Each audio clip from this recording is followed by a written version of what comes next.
étouffe cela. Nous en venons maintenant à l'âge de Smyrne. Le verset 8. Écris à l'ange de l'église de Smyrne. Voici ce que dit le premier et le dernier, celui qui était mort et qui est revenu à la vie.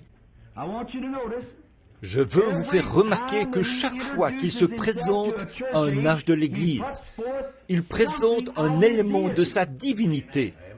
C'est la première chose qu'il essaye de faire connaître à l'Église, et ça, c'est sa divinité. Il est Dieu.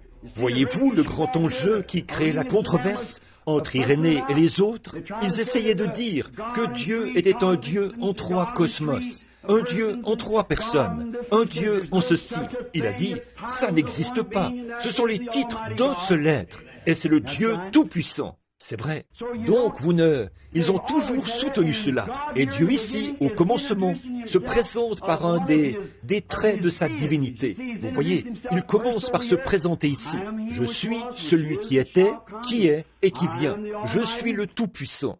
Ici, il commence directement avec l'âge de Smyrne. Maintenant, écoutez-le. Je écris à l'ange de l'église de Smyrne. Nous croyons que c'est Irénée.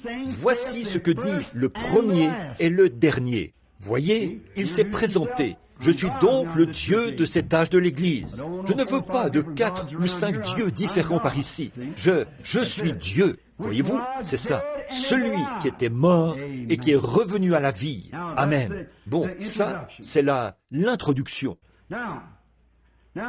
Eh bien, Smyrne signifie amertume.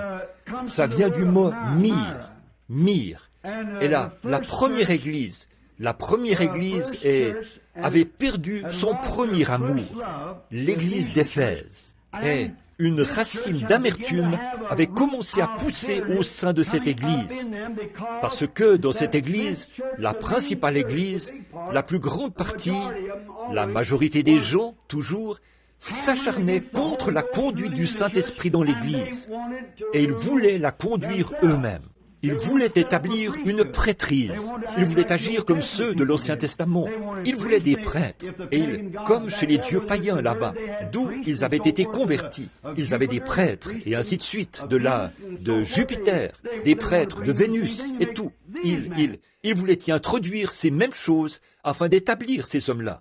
Vous voyez, tout ça, c'était du paganisme dès le départ. Les païens ont tous des prêtres et des choses de ce genre. Mais ça, c'est étranger à l'Église du Dieu vivant. Christ est notre sacrificateur, notre souverain sacrificateur.